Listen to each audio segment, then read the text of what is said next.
যেমনটা বন্ধুরা আমেরিকা বড় বড় রিপোর্টগুলোতে চীনের সমস্ত মিসাইল ডিফেন্স সিস্টেম মিসাইল স্টককে নিয়ে গোটা বিশ্বের জন্য একটি বড় বিপদ বলে তারা আখ্যা করেছিল বা জাহির করেছিল। কিন্তু আপনারা এটা জেনে খুশি হবেন যে চীন এই প্রথমবার ভারতের মিসাইল ভান্ডার আর মিসাইল ক্ষমতাকে নিয়ে সবথেকে বড় ভয়টাকে তারা প্রকাশ করেছে। আসলে বন্ধুরা চীন এখন এটা মানতে বাধ্য হচ্ছে যে ভারত এখন আর আগের সেই পুরনো ভারত নেই, আর এখন ভারতের মিসাইল ক্ষমতা 10 বছরের মধ্যে অনেক গুণ বেড়ে গেছে। শুধু বাড়েইনি, মজবুত হয়েছে। তাই এমতো অবস্থায় চীনকে ভারতের মিসাইলকে কাউন্টার করার জন্য তাদের একটি শক্তপোক্ত রণনীতি ডিফেন্সের প্রয়োজন।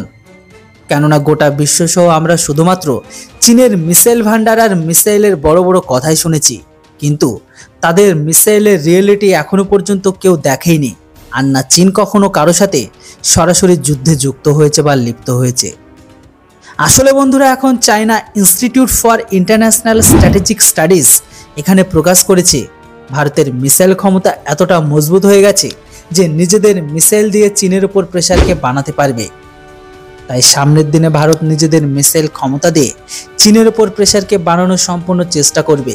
তাই চীনকে ভারতের খেলাফ একটি মজবুত রণনীতি প্রণালীর প্রয়োজন। বলে দিয়ে এখনো পর্যন্ত চীনকে নিয়ে দাবি করা হয় যে চীন তাদের সমস্ত মিসাইল পড়শিদের উপর প্রেসারকে বানানোর জন্যই ব্যবহার করে, কারো উপর ফায়ার করার জন্য নয়।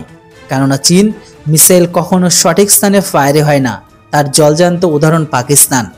কিন্তু প্রথমবার চীন এটা মেনে নিয়েছে ভারতের মিসাইল ক্ষমতা এতটাই মজবুত যে ভারত এখন চীনের উপর প্রেসারকে বানাতে পারবে। তাই এখন এটা আপনারা দেখলে বুঝতে পারবেন চীন যদি তাদের মিসাইল দিয়ে গোটা বিশ্বকে ধমকায় বা ভয় দেখায়, তাহলে এখন চীনেরও ভারতের মিসাইলকে নিয়ে ভয় লাগে। আর এখন ভারতের মিসাইলকে নিয়ে চীনের ভয় এই কারণেই বেড়ে যাচ্ছে কারণ ভারতের গত 10 বছরে মিসাইল উৎপাদন ক্ষমতা 7 গুণ বেড়ে গেছে। মানে এখন ভারতের কাছে শুধু মজবুত মিসাইলই নেই, বরং ভারতের সেই সমস্ত মিসাইল উৎপাদন ক্ষমতাও এখন অনেক বেশি মজবুত।